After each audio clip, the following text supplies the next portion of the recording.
A paz do Senhor, povo de Deus, que a graça do nosso Senhor Jesus esteja sobre cada um de vós. Me chamo Israel Lucas e servimos a Deus como pastor auxiliar na Igreja Evangélica Assembleia de Deus, na cidade de Caxias, no estado do Maranhão. O nosso pastor-presidente é o pastor Caetano Jorge Soares. E aprove a Deus nós darmos continuidade nas ministrações da revista da Escola Bíblica Dominical do último trimestre de 2021, lição bíblica de jovens. O tema é Jesus Cristo voltará. Fé e perseverança para o glorioso dia com o Senhor da Igreja. Na semana passada, falamos a respeito do arrebatamento da Igreja, né? Começamos na lição 1, falando sobre as definições da doutrina das últimas coisas. Lição 2, sinais da segunda vinda de Cristo. E seguindo essa lógica, o próximo evento na agenda de Deus é o arrebatamento, a grandiosa esperança de todos os crentes. E dando sequência, o primeiro ato após o arrebatamento da igreja será o tribunal de Cristo, de acordo com a escatologia bíblica que nós adotamos, de acordo com as Sagradas Escrituras, ok? Então, é sobre esse assunto que nós iremos discorrer nesta oportunidade, a respeito do tribunal de Cristo, lição do dia 24 de outubro de 2021. O querido professor que ainda não é inscrito no nosso canal, inscreva-se, ative o sininho de notificações para receber todas as vezes que sair um vídeo novo, a notificação e recebimento. E também deixe o seu gostei, o seu like, isso nos ajuda bastante. Interaja conosco, tem aqui a aba dos comentários, converse, nos dê dicas. E também, se quiser o nosso material, as bibliografias que utilizamos, alguma dúvida a respeito do que falamos aqui, estamos em total disposição para os queridos irmãos. Estamos aqui para servir, tá bom? Esse é o nosso intuito e a nossa vontade para a honra e glória do Senhor. Pois bem, temos aqui o Tribunal de Cristo, lição de número 4, o texto do dia, 2 Coríntios, capítulo 5, verso 10, e também a síntese que trata do seguinte: todos os salvos em Jesus Cristo um dia deverão comparecer diante do tribunal de Cristo. Ali, cada um será recompensado por suas atitudes e obras. É o texto aqui que vai nortear toda a ministração da presente lição. Pois bem, o texto bíblico, 1 Coríntios capítulo 3, verso 8 até o verso 15, interessante que o professor leia com o seu aluno em classe e venha a entender o que de fato a exposição bíblica tem para nos apresentar. Como os queridos professores já conhecem a nossa ministração, a nossa didática, nós não iremos expor, conforme está aqui organizado, de acordo com o que o comentarista, o pastor Reinaldo Dilo, nos trouxe, mas iremos trazer algo a mais. Então seria interessante que o querido professor pegue um papel, uma caneta e anote as informações que acharem úteis para agregar na preparação e na didática da sua aula. Ok? Vamos começar em nome do Senhor Jesus. Pode acompanhar aqui conosco no nosso slide o Tribunal de Cristo, né? Neste ponto nós iremos meditar sobre o que acontecerá logo após o encontro entre Jesus e a igreja nas nuvens. É o segundo evento após o arrebatamento. Primeiro evento, o arrebatamento. Segundo evento, o Tribunal de Cristo, ok? O que acontece aqui? O povo que foi arrebatado, já com seus corpos glorificados, eles comparecerão perante o tribunal de Cristo. É isso que o texto de 2 Coríntios, capítulo de número 5, verso 10, nos apresenta. Então, eu vou ler para os queridos irmãos, a minha Bíblia é Almeida, revista e atualizada, e a palavra de Deus nos diz o seguinte, 2 Coríntios, capítulo de número 5, verso 10. A palavra de Deus diz assim: porque importa que todos nós compareçamos perante o tribunal de Cristo para que cada um receba segundo o bem ou mal que tiver feito por meio do corpo. E esse é o entendimento das Sagradas Escrituras. Então, de acordo com o texto de 2 Coríntios capítulo 5, verso 10, as obras que foram realizadas no corpo dos crentes sejam elas provadas, a fim de que recebam o galardão. Recebam ou não recebam o galardão. Aqui é interessante que o professor deixe claro em sala de aula que não se trata do juízo final, do julgamento do trono branco, porque isso acontecerá logo após o milênio, né? De acordo com Apocalipse, capítulo de número 20, verso 11 até o verso 15, somente após o milênio, depois que tiver acontecido vários eventos escatológicos, é que haverá o juízo final. E esse sim tem a ver da condenação dos ímpios, não para os crentes. Os crentes não passarão pelo juízo final. Nós estaremos passando pelo tribunal de Cristo, que se refere às obras que realizamos aqui em terra, boas ou más, recebendo ou não o galardão. Mas aqui não está em xeque a nossa salvação. Deixe claro isso em sala de aula para os seus alunos. Vamos lá. Eu trouxe um slide para vocês da definição do que é o tribunal de Cristo. E para nós entendermos, vamos entender primeiro o que não é o tribunal de Cristo. O propósito do julgamento do Bima não é determinar se o indivíduo específico vai entrar no céu ou não, pois o destino eterno de todos os homens já foi determinado antes que ele deixasse esta vida. Deixe claro isso. Então, o propósito do julgamento do Bima, do Tribunal de Cristo, não é punir os crentes pelos pecados cometidos. Não é isso. Simplesmente, as Escrituras deixam bastante claro que nenhum filho de Deus terá de responder por seus pecados após esta vida, né? Salmos 103, verso de número 10 até o verso 12, fala a respeito disso. Eu vou ler para os queridos irmãos, Salmo 103, verso 10 até o verso 12. A palavra de Deus diz assim: não nos trata segundo os pecados, nem nos retribui, consoante as nossas iniquidades. Pois quanto o céu se alteia acima da terra, assim é grande a sua misericórdia, assim é grande a sua misericórdia, para com que os temem. Quando dista o oriente do ocidente, assim afasta de nós as nossas transgressões. Então, o texto também de 1 João, capítulo 1, verso 7, trata a respeito do afastamento destas transgressões. Quando subirmos aos céus, não passaremos por essas condenações. A palavra de Deus diz assim: se, porém, andarmos na luz, como ele está na luz, mantemos comunhão uns com os outros, e o sangue de Jesus, seu Filho, nos purifica de todo pecado. Então, aqueles que andam na luz são purificados dos pecados, por meio do sangue de Cristo.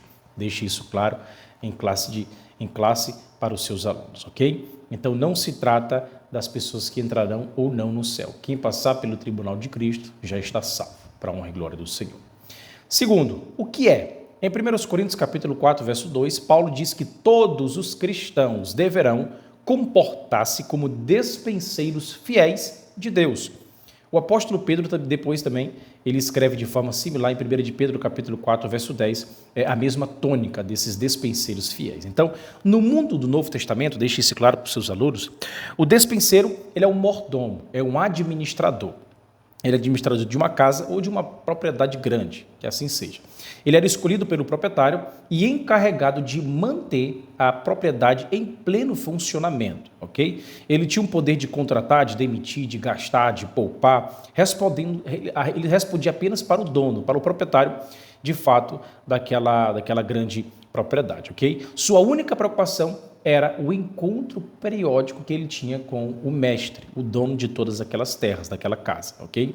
Era a época em que ele deveria relatar as condições da propriedade que estivera sob os seus cuidados. Então, com esse contexto em mente, é que os autores, né, no caso Paulo, escrevendo aos Coríntios e também 1 de Pedro, escrevendo às comunidades, ele trata a respeito da forma como nós devemos estar diante do julgamento do Bima. Todos nós somos dispenseiros diante de Deus. Devemos prestar contas de como nós estamos usando os nossos privilégios e responsabilidades a partir do momento em que nós nos convertemos. Então, nos tornamos dispenseiros fiéis diante de Deus, despenseiros fiéis diante de Deus para tratar a respeito daquilo que Ele incumbiu para cada um de nós. Então, interessante você perceber que no passado Deus nos tratou como pecadores. No presente, Ele trata-nos como os filhos. E no futuro, Deus nos tratará como despenseiros. E aí, estamos sendo fiéis ou infiéis com aquilo que Deus colocou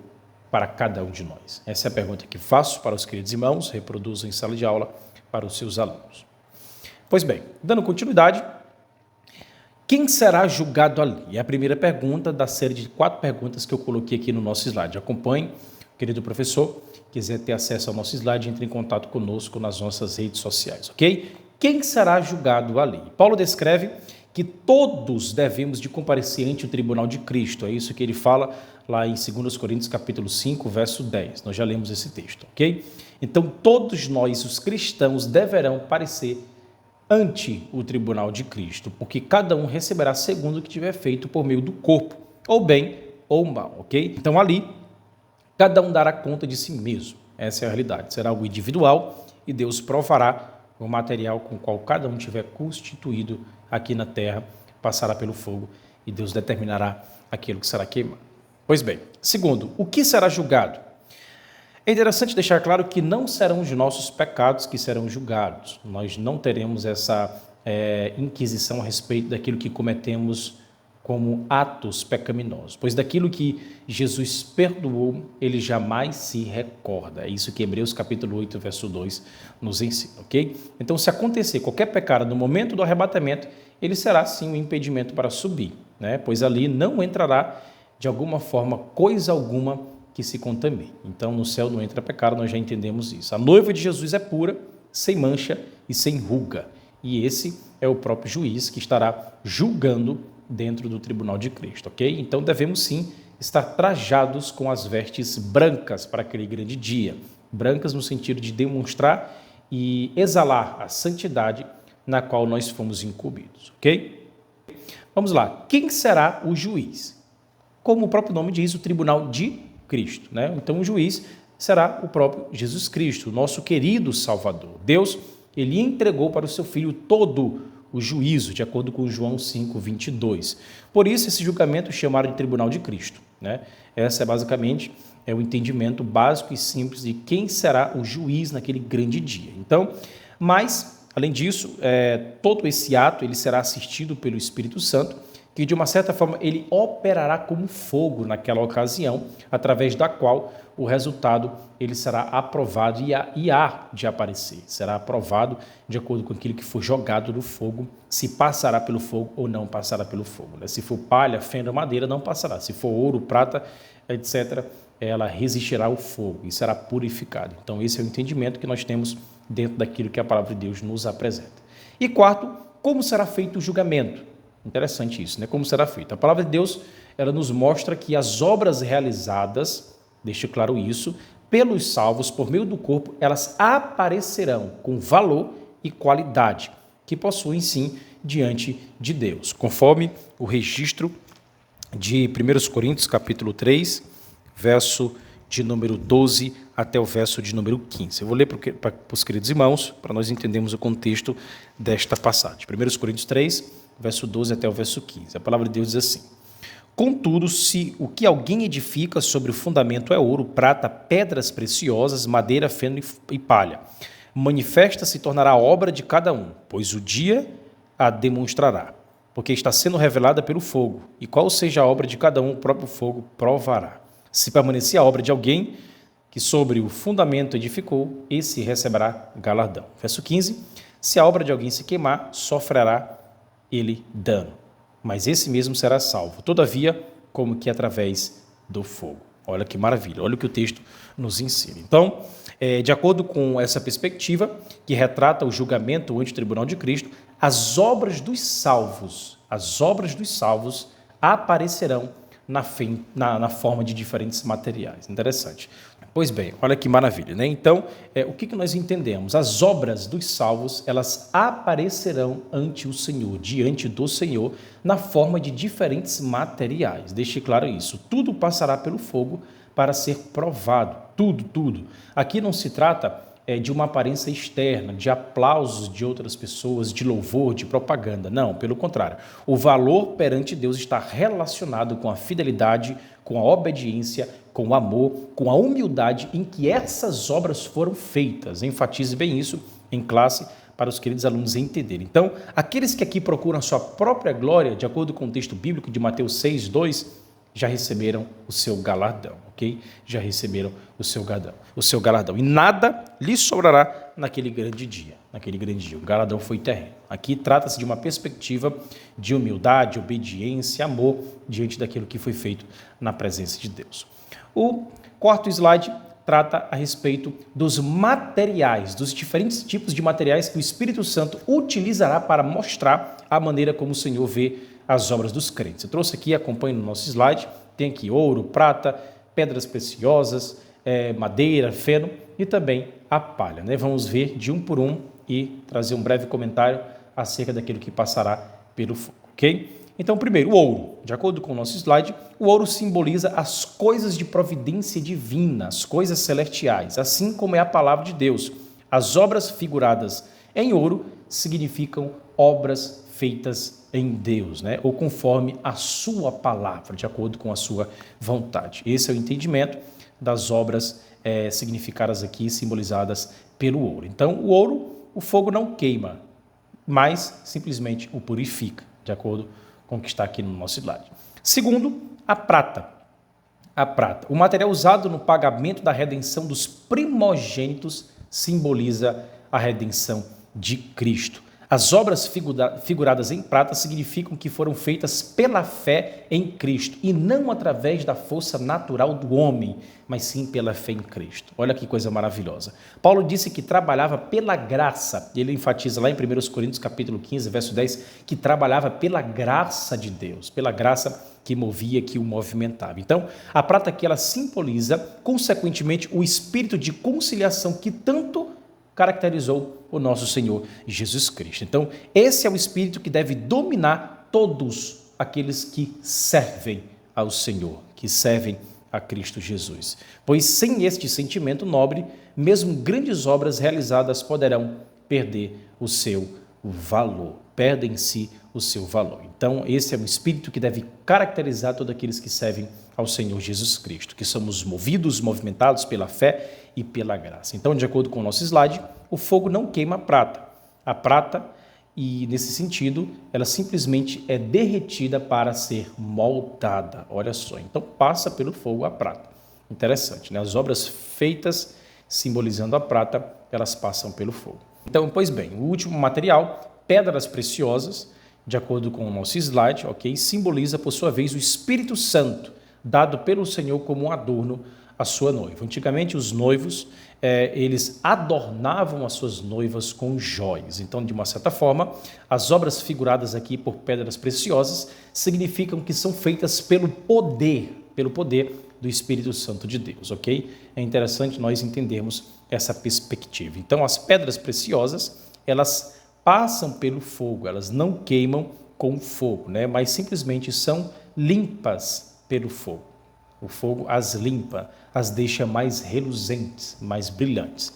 É isso que acontece. Então, esses aqui, a primeira coluna, de acordo com o nosso slide, ouro, prata e pedras preciosas passarão pelo fogo. Okay? Agora vamos analisar os materiais, madeira, feno e palha, que serão queimados pelo fogo. O primeiro deles é a madeira e simboliza simplesmente as coisas que crescem do próprio homem, que crescem de si mesma, ok? Dentro da sabedoria, da inteligência humana, né? Existem obras que qualquer pecador ele pode fazer, ele pode realizar. E essas obras elas não passarão pelo fogo, que é simbolizado pela madeira. Está aqui de acordo com o nosso slide, a madeira ela não passará pelo fogo, ou seja, soberba, orgulho e vaidade. Segundo, o feno, que simboliza tudo o que carece de renovação. Se for resumir, tudo o que carece de renovação é o feno, ok? É triste viver e trabalhar sem receber a renovação, pois também não receberá o galardão, ok? Quem não recebe renovação, não recebe galardão. Quem somente trabalha por costume, alcançará resultado negativo no tribunal de Cristo. Então, a pessoa que faz simplesmente aquilo que é acostumado a fazer dentro do seu cotidiano, ele não receberá galardão. Só está cumprindo tabela, só fazendo hora, batendo ponto dentro de uma obrigação humana, ele não receberá o seu galardão. Então, o feno é negligência, relaxo, descaso, que não passará pelo fogo, ok? É o entendimento das Sagradas Escrituras a respeito daquilo que as pessoas fazem quando não se dedicam nas coisas de Deus, de acordo com aquilo que Ele espera que nós façamos para honrar e glorificar o seu nome. E terceiro, por último, a palha. Significa a instabilidade, pois é muito fraca. A palha é muito fraca, né? Então é interessante que a palha também fala de escravidão. Foi a palha que os israelitas tiveram de colher no Egito. Devemos também, portanto, servir a Deus numa liberdade de espírito, não dentro de uma escravidão com aquilo que somos obrigados a fazer. Aqui, dentro do slide, ele fala da palha como um material muito fraco, como uma falsidade, uma porfia, uma facção, uma hipocrisia, e isso não cabe para os crentes. Então, no julgamento ante o tribunal de Cristo, todos comparecerão diante do Senhor. Interessante. E que os conhece, assim também conhecendo todas as suas obras. Pois bem, o Senhor, ele nos conhece por dentro e por fora. Ele sabe o que temos feito, ele sabe as nossas obras, ele sabe o que nós temos cometido. E isso é interessante deixar claro para os queridos alunos, ok? Então, tudo isso será provado e passará pelo fogo, e aonde nós teremos ou não o nosso galardão. Continuando, de acordo com o nosso slide, quais são as áreas que serão testadas no bima, no bima de Cristo? Quais são as áreas que serão testadas? Primeiro, a forma como tratamos outros crentes, a forma como lidamos com as pessoas. Tudo isso será levado em consideração naquele grande dia, Hoje, geralmente, tem muitas pessoas que tratam outros irmãos na fé de uma forma horrenda. É algo horrível a forma como as pessoas tratam outras pessoas, fazendo facções, divisões dentro da própria igreja. E tudo isso o nosso próprio Senhor Jesus Cristo está olhando, relatando para que naquele grande dia nos seja apresentado do tribunal de Cristo. Então, muito cuidado com a forma como nós tratamos os outros crentes, os nossos irmãos na fé. Segundo, a forma como exercemos nossa autoridade sobre o próximo. A forma como nós exercemos essa autoridade vai ser avaliada pelo próprio Senhor Jesus Cristo. Quase todo cristão, em alguma época da sua vida, teve alguma autoridade sobre outro crente, seja líder de departamento, superintendente, dirigente, pastor. As pessoas que têm alguma liderança, cargos na igreja, elas tendem, de uma certa forma, não todos, mas uma pequena minoria, tentar humilhar, rechaçar, suprimir, abafar a vida de algum irmão, uma pessoa que ela não goste. E tudo isso não está simplesmente alimentando o teu ego aqui nessa terra, mas está sendo relatado e aquilatado pelo próprio Deus nos céus e será levado em consideração no tribunal de Cristo. Então, muito cuidado a forma como tratamos as ovelhas do noivo, as ovelhas daquele que morreu por nós na cruz do Calvário. Ele é o bom pastor. Nós somos apenas despenseiros daquilo que ele nos incumbiu para cumprirmos aqui nessa terra. Então, isso será levado em consideração e testado no bima, ok? Terceiro, a forma como empregamos as nossas habilidades dadas por Deus, Isso pode se acrescentar a esses versículos, o ensinamento geral das 10 parábolas de Jesus, das 10 minas. É interessante, lá em Lucas capítulo 19, verso 11 até o verso 26. E também dos 10 talentos, Os 10 talentos relatados em Mateus capítulo 25, verso 14 e em diante. O dom espiritual é uma habilidade sobrenatural dada ao crente para glorificar a Deus. Mas tem pessoas que, infelizmente, elas não usam o seu dom para glorificar a Deus, usam para outros meios ou simplesmente não usam, negligenciam o dom de Deus que há em nós, em vós. Então, isso, de uma certa forma, será relatado e tido e levado para ser apresentado no tribunal de Cristo. Então, todo cristão, é interessante perceber isso, que pelo menos ele tem um dom. Então, se você não sabe qual é o seu dom, descubra, peça a Deus, ore, converse com pessoas para que seja orientado naquilo que Deus lhe deu, lhe proporcionou. Quarto, a forma como usamos o nosso dinheiro. Interessante também que até a forma como administramos aquilo que Deus nos proporcionou será levado em conta naquele grande dia, no tribunal de Cristo. A atitude que tivemos com o dinheiro que Deus nos concedeu, nos dando saúde, nos dando oportunidade, provendo recursos, tudo isso vem do próprio Senhor Jesus Cristo. Então, com frequência, no Novo Testamento, é interessante nós notarmos que o próprio Senhor Jesus Cristo falou de parábolas que falavam a respeito do dinheiro, da forma como as pessoas lidavam com o dinheiro. Então, dentro das 38 parábolas do Novo Testamento, 12 delas são relacionadas com o dinheiro. Então, quanto de nosso dinheiro pertence a Deus? Essa é a pergunta, Existe uma discussão teológica hoje a respeito se o dízimo é ou não para a nossa atualidade, mas você pertence a uma comunidade que precisa de recursos. E de onde virá esses recursos, se não dos membros que são abençoados pelo próprio Deus? Então, deixe claro isso para os seus alunos, que até a forma como nós administramos o nosso dinheiro será levado em conta naquele grande dia, no bima, no tribunal de Cristo. Continuando, quinto, a forma como usamos o nosso tempo, a forma como administramos o nosso tempo aqui nessa terra. Tudo isso será levado em conta. Eu quero ler para vocês Salmos 90, Salmos de número 90, verso de número 12, a palavra de Deus diz assim, a respeito do tempo. É interessante esse texto, quero trazer e compartilhar com os queridos irmãos. Salmos 90, verso 12. A palavra de Deus diz assim: ensina-nos a contar os nossos dias para que alcancemos coração sábio. Ensina-nos a contar os nossos dias para que alcancemos um coração sábio. Então, estamos usando o nosso tempo com sabedoria para glorificar, para exaltar o nome do nosso Deus, ou usando ele com coisas triviais, com coisas que não importam, que não edificam e simplesmente nos afastam de Deus. Lembrando que nós somos novas criaturas na presença de Deus. Devemos usar e administrar o nosso tempo para a honra e glória do seu nome, porque temos o entendimento daquilo que nós fomos feitos e do porquê nós estamos aqui, para glorificar e exaltar o nome daquele que nos criou. Esse é o nosso intuito e essa é a vontade de Deus para a nossa vida. Então, a forma como nós usamos o nosso tempo será levada em consideração naquele grande dia.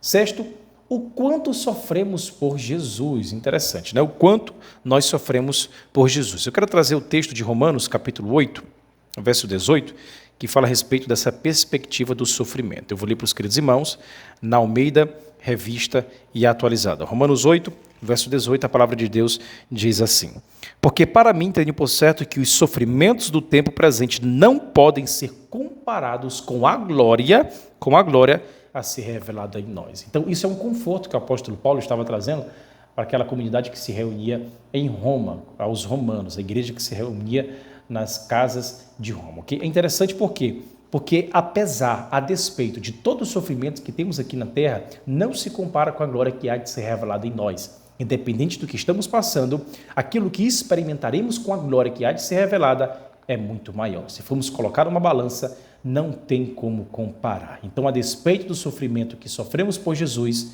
é melhor permanecer fiel, porque somente assim nós percebemos que ainda estamos na terra e não no céu. Que fique claro isso para os seus alunos e também para você, querido professor, ok?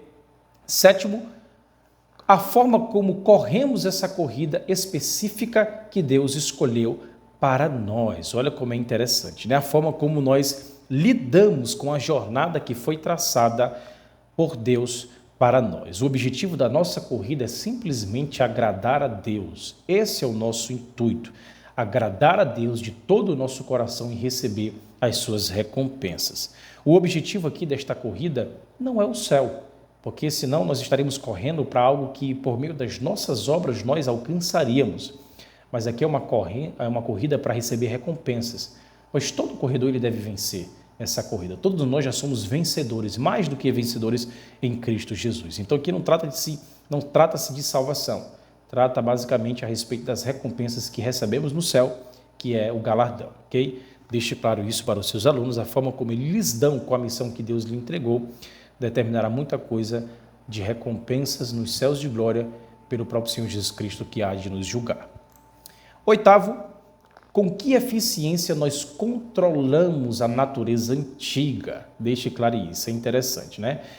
Por exemplo, em 1 Coríntios capítulo 9, verso 25 ao 27, de acordo com o nosso slide, a palavra de Deus diz assim: todo atleta em tudo se domina, aqueles para alcançar uma coroa corruptível, nós, porém, a incorruptível. A nossa coroa é para conquistar uma recompensa, tal dita aí como o texto bíblico, uma coroa incorruptível. Olha que maravilha, né? Então, esse é o entendimento do texto.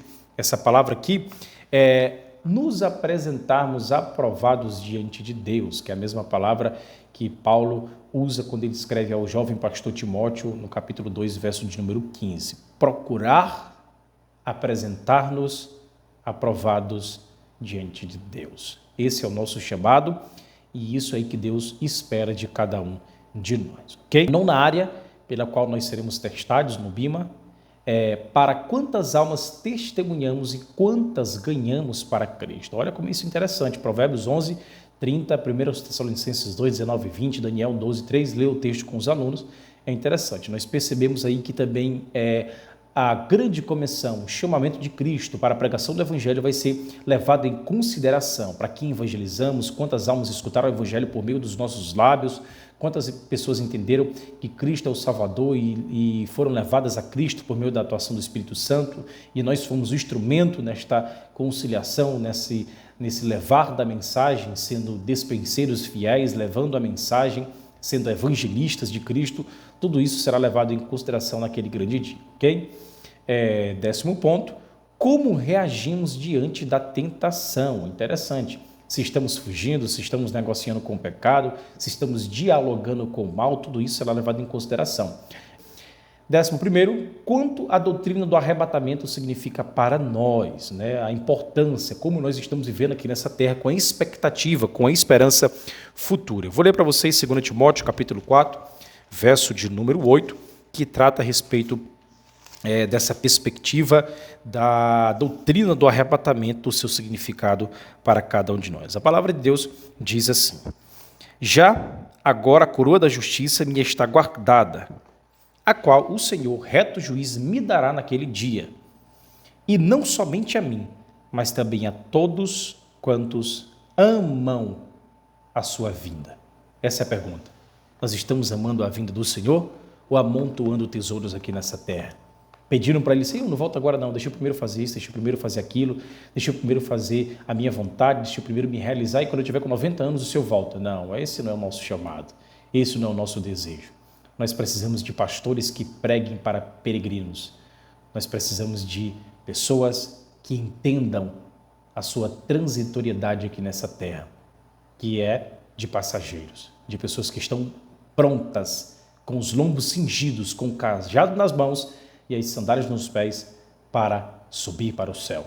Assim como o povo de Israel estava preparado para sair do Egito, é assim com a igreja, devemos estar preparados para ir para a terra prometida, para a Nova Jerusalém, para o lugar em que Deus preparou para cada um de nós para adentrarmos na eternidade. Esse é o nosso chamado. Devemos amar de todo o nosso coração a segunda vinda do Senhor Jesus Cristo. Esse é o nosso chamado. E, por último, 12º, quão fiéis somos à palavra de Deus e ao rebanho de Deus. Olha como isso é interessante. Salmo 119:11 fala: guardei a tua palavra do meu coração para não pecar contra ti. A pergunta é: estamos sendo fiéis à palavra de Deus? Estamos guardando a palavra dele no nosso coração? Isso tem transformado a nossa vida? E se estamos de fato prestando contas aos nossos irmãos, uns aos outros, em comunidade, alelo, no grego do Novo Testamento, Paulo escrevendo nas comunidades, estamos sim fazendo parte de uma membresia, sendo úteis no corpo de Cristo, prestando contas, estando nos ensaios, nos trabalhos, culto de doutrina, escolas bíblicas dominical, culto à noite, cultos durante a semana, ou é simplesmente uma religiosidade barata? Não é isso, Deus não nos chamou para isso. Ele nos chamou para sermos despenseiros fiéis, que aguardam a volta do Mestre, fazendo o melhor que ele pode enquanto ele não volta. Devemos ser fiéis, essa é a palavra. Fidelidade, ok? Fidelidade. Dando continuidade, dentro daquilo que nós construímos aqui no nosso slide, quais serão os resultados do tribunal de Cristo? Trouxe aqui 5 resultados a respeito das coroas, A coroa incorruptível, a coroa de alegria, a coroa da vida, a coroa da justiça e também a coroa de glória. A primeira, a coroa incorruptível, dada àqueles que dominam a antiga natureza. A coroa da alegria, dada àqueles que ganham almas, a coroa da vida, dada àqueles que conseguem vencer a tentação, interessante. Quarto, a coroa da justiça, dada àqueles que amam especialmente a doutrina do arrebatamento. E quinto, a glória, a coroa de glória, dada a pregadores fiéis e mestres da palavra de Deus. Então é interessante que algumas pessoas elas receberão recompensas. Estão aqui as recompensas, mas uma dúvida que pode surgir, se de fato será uma coroa. Pastor, e se eu ganhar mais de uma coroa? Se eu tiver 3, 4 coroas, vai ficar tudo na minha cabeça? São perguntas interessantes que os alunos podem fazer, mas deixe claro que alguns sugerem que essas coroas, na verdade, elas serão talentos e habilidades para se glorificar a Cristo nos céus, Deixe claro isso. Portanto, quanto maior a recompensa que recebermos, 3, 4, 5 coroas, maior será a habilidade para glorificarmos a Deus nos céus. Então, trata-se de uma habilidade, trata-se de um talento e não especificamente de uma coroa, de um objeto, de um bem material, ok? É isso que a maioria dos teólogos, eles concordam na discussão do que se trata estas coroas. Além daquelas pessoas que receberão recompensas, então deixe claro também, é interessante, que algumas pessoas, de acordo com 1 Coríntios capítulo 3, verso 15, eles sofrerão perdas, alguns sofrerão perdas, a bem da verdade. Então, existirão pessoas que não perderão a sua salvação quando estiverem no céu. Isso nós não acreditamos. Aqui não se trata da alma da pessoa passando pelo fogo, pelo purgatório. Nós não cremos nessa doutrina. Esse não é o entendimento da Igreja Evangélica Assembleia de Deus, mas sofrerão perdas de acordo com o que o texto de 1 Coríntios, capítulo 3, verso 15, nos ensina. Olha o que a palavra de Deus diz. Eu vou começar pelo 14, porque o 14 são os que permanecerão, né? Os que receberão a recompensa, o galardão. A palavra de Deus diz o seguinte: se permanecer a obra de alguém que sobre o fundamento edificou, esse receberá galardão. Agora, olha o verso 15.